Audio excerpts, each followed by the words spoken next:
Et le jour J, ça y est, on y est. RDC Côte d'Ivoire, c'est dans quelques heures. Quel 11 de départ pour débuter cette rencontre? Eh bien, à la fin de cette vidéo, on va explorer toutes les possibilités Ngana Bino parce que c'est ça l'objectif de chacune de mes vidéos. C'est pas seulement moi qui parle, mais c'est aussi vous qui commentez dans la section commentaires, Taureau s'échanger idées concernant cette rencontre.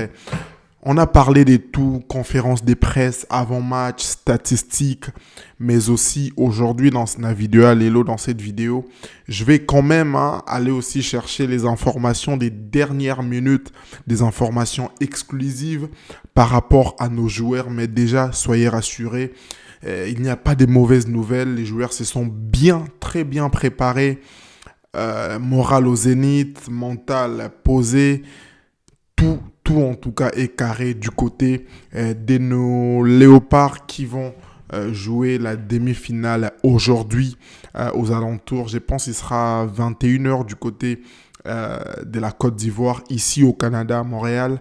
Il sera bien évidemment 15h. Quelle équipe alignée?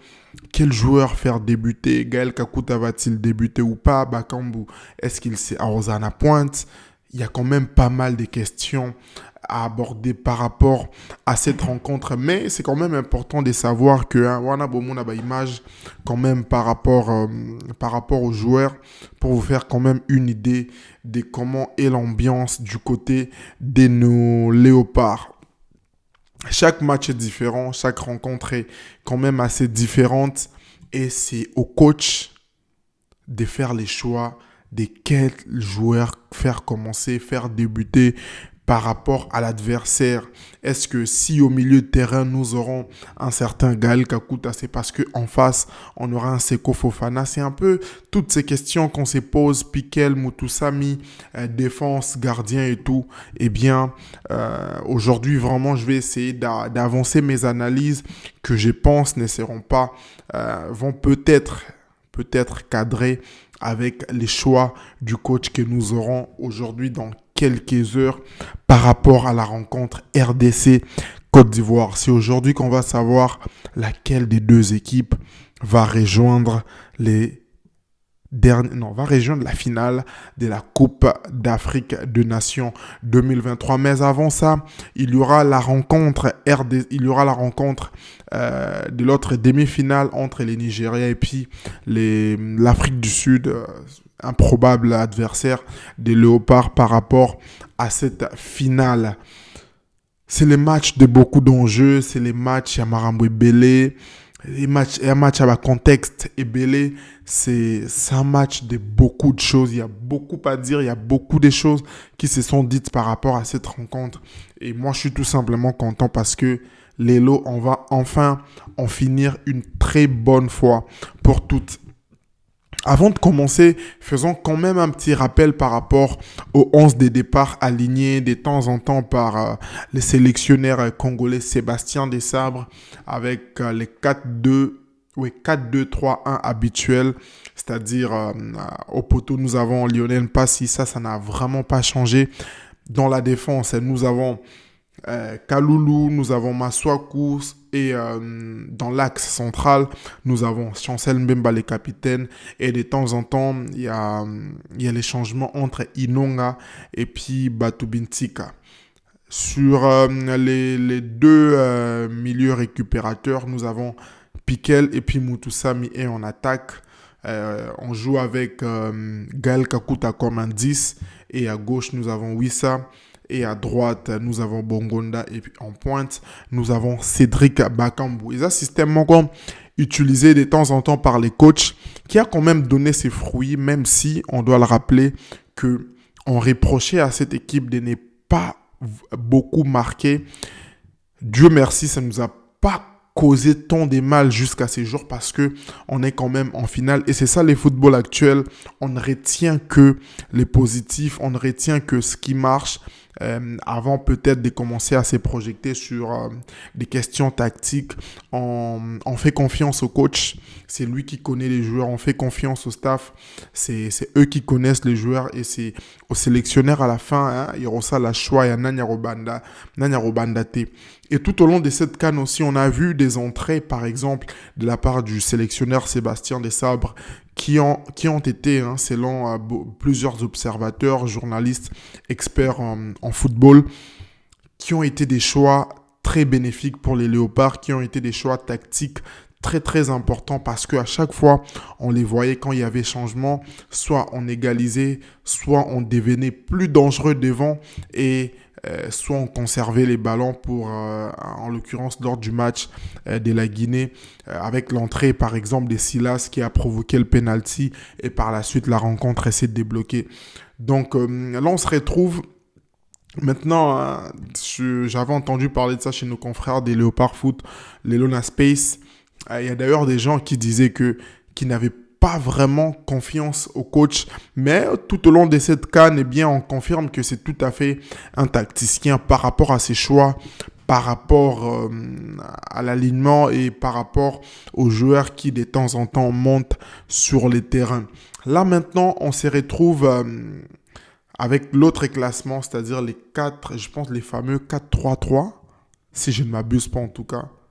4-3-3, oui, les fameux 4-3-3, où de temps en temps il y a un changement, soit Gaël Kakuta est remplacé par Théo Bongonda, je pense, en milieu de terrain, mais chaque il y a de temps en temps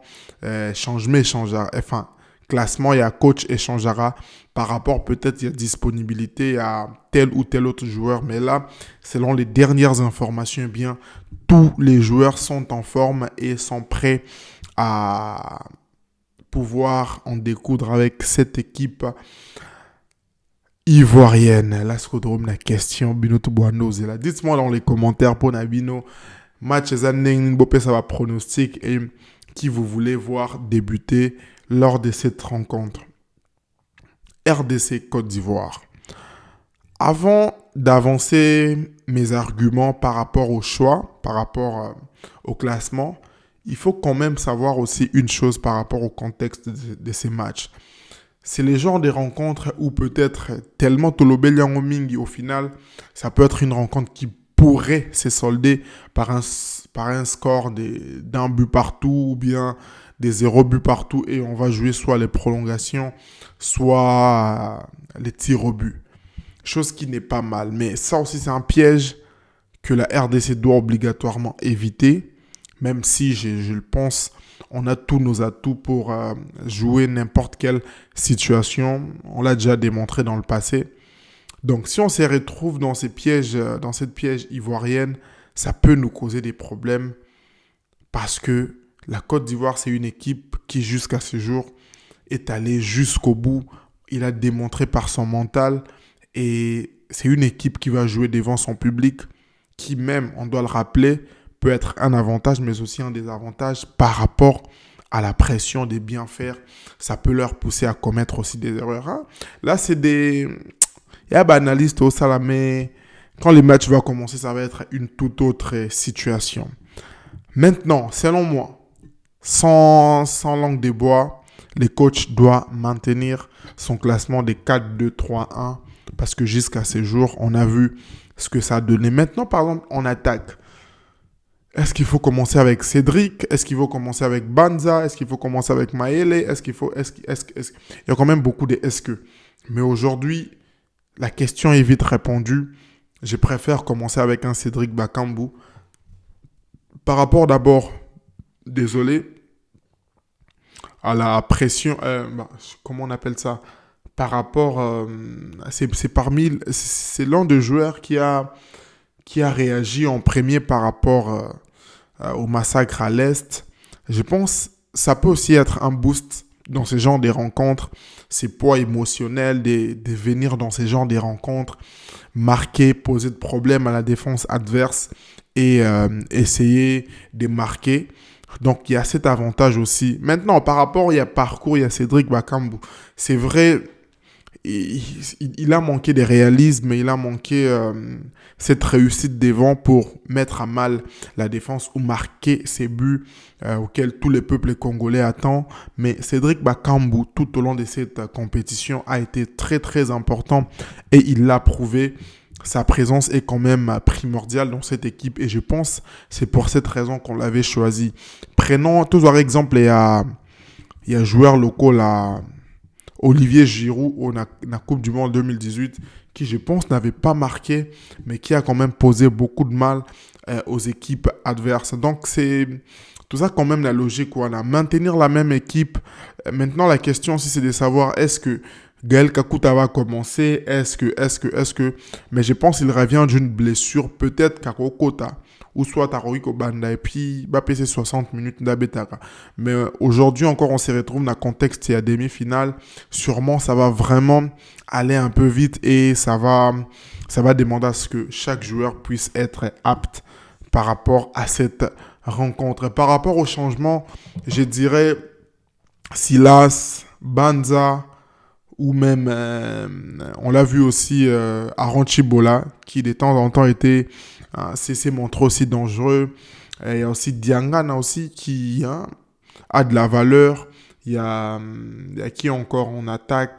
C'est-à-dire, aujourd'hui, on a quand même des joueurs qui peuvent en tout cas faire du mal par rapport à cette équipe. Meshak Elia, Bakambu, Maele, Banza.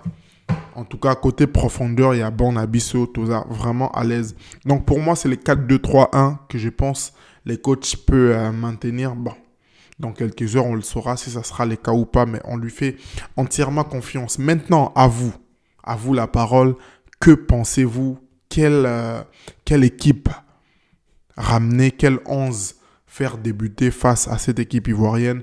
Dites-moi tout dans le commentaire, ça va me faire plaisir en tout cas de discuter avec vous avant le début de la rencontre, c'est faire un peu une idée, même si les choix finaux, la décision finale revient au coach. Mon pronostic par rapport à cette rencontre, c'est très simple et je vois la RDC l'emporter par 2-1 ou par 1-0. On va revenir après les matchs pour débriefer tous ensemble. Très bon match à vous. Totigi Léopard, Namaboko Nzambe. Et il y a aussi, on doit quand même rappeler par rapport à la situation à l'Est, j'y crois, j'ai pris, j'espère que tout va bien se passer et que grâce à notre victoire d'aujourd'hui, ça sera un moyen de faire connaître un peu cette situation partout dans le monde et enfin qu'on puisse avoir des solutions concrètes par rapport à ça. Prenez soin de vous, Boza Malamu, Bota match na Kimia. Faites attention avec qui vous allez regarder la rencontre. Ceux qui ne les provoquent pas, même si on gagne, même si on perd. Ça reste un match de football. Que la paix règne sur vous. Et voilà, bon match à vous. Quant à moi, je vous dis à la prochaine et ciao. On se retrouve après les matchs.